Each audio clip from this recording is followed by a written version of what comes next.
So my name's Troy Blay. I'm the director of Offgridbox, and I want to show you a couple pictures we took a few months ago in Rwanda. Here we have this boy who's taking that dirty water for his village, and they drink it. But it's not just water. We also have this man who has his phone, maybe even a smartphone with 4G coverage, but no power to recharge it. Even if you were to build the grid on top of the hill behind him, the last mile connection would be too expensive. And it's the same for water pipes. Water and power are still the two greatest needs for half the population on Earth. And we have a solution.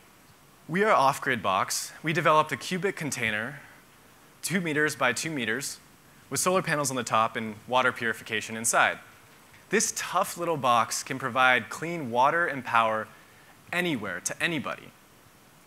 We use lithium battery packs and jerry cans. You see, this lady here not only can bring home clean water, but with this battery pack, she can bring home enough power to charge 2 phones and to plug 3 lights. Emiliano, our founder, first had this idea in South Africa, where custom installations took forever. So we decided to pre-package everything.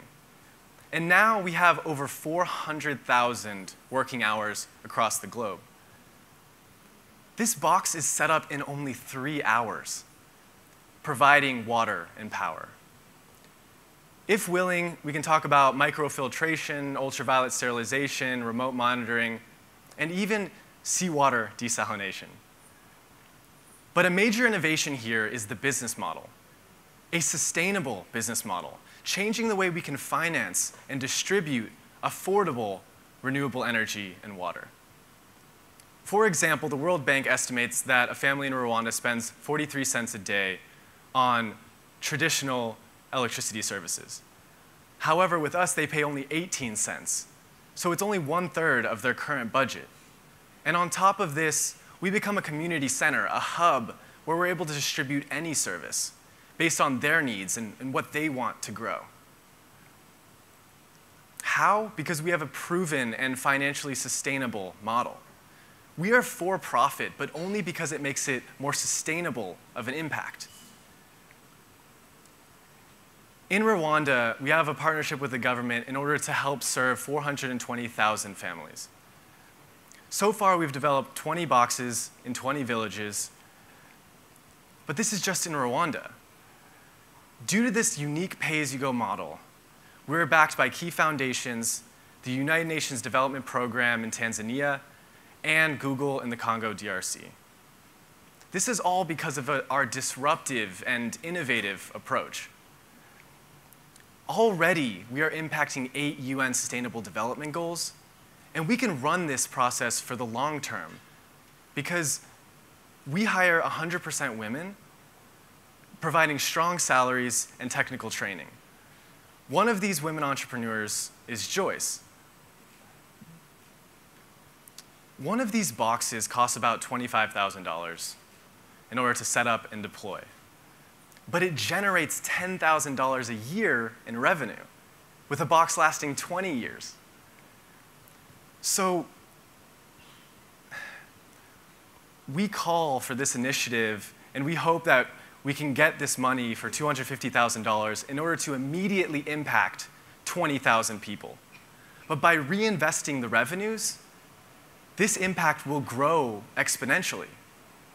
So we ask that you join and help Joyce and other communities make the transition to renewable energy across the globe. Can you explain a little bit about the benefits that come to the local community financially? I mean, how many people are employed? How much income do they make? Yeah, so in Rwanda, for example, one box will train about 10 women entrepreneurs in collaboration with an NGO partner in order to understand the technical aspects of the solar system and the water purification system, but we actually hire 4 of those women entrepreneurs. Then for every 10 boxes, we have a technical maintenance man, which basically goes around on a motorcycle and fixes technical issues that might arise. I think it's impossible without these local implementing partners to really run the process for the long term. we actually pay double the average salary in Rwanda in a rural area, and half the salary is to run the system, but then the other half is to engage the local community around. I mean, if we don't have that local adoption, it would be impossible. So one of your core competencies seems to be pre-packaging these various solutions together into this beautiful box.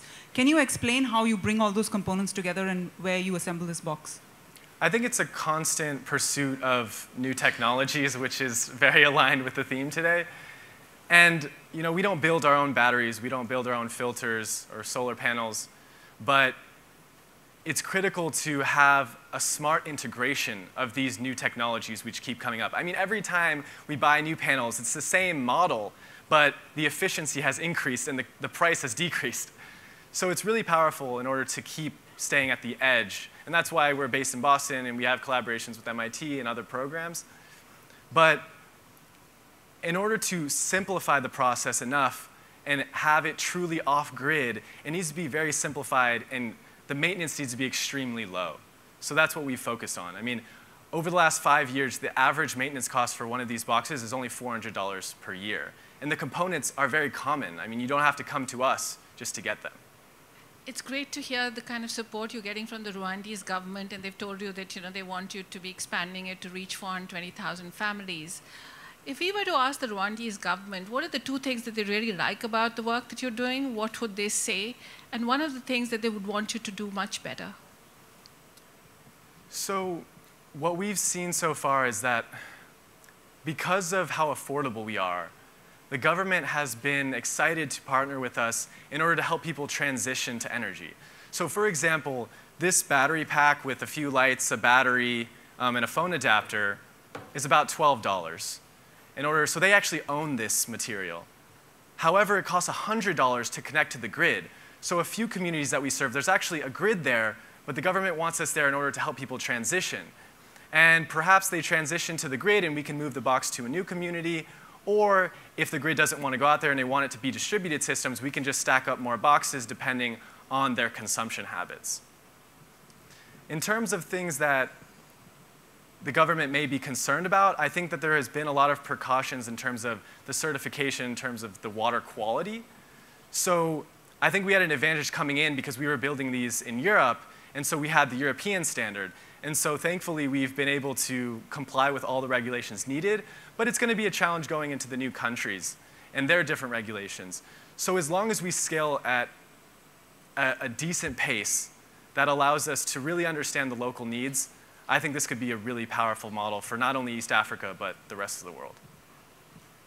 Thank you. You mentioned that you have 40,000 of operational hours across the 38 sites that you have installed this.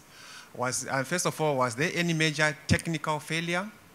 And what is the level of capability of the local operators to be able to maintain or to replace such equipment? There hasn't been any major technical failures. The longest box has been out for 5 years. A lot of these components are really great components. Like the solar panels, for example, come with a 25-year warranty. So it's a matter of sourcing the right materials and finding the balance of cost effectiveness and quality, because we do want this to be a long-term solution. And what was your second question? Yeah.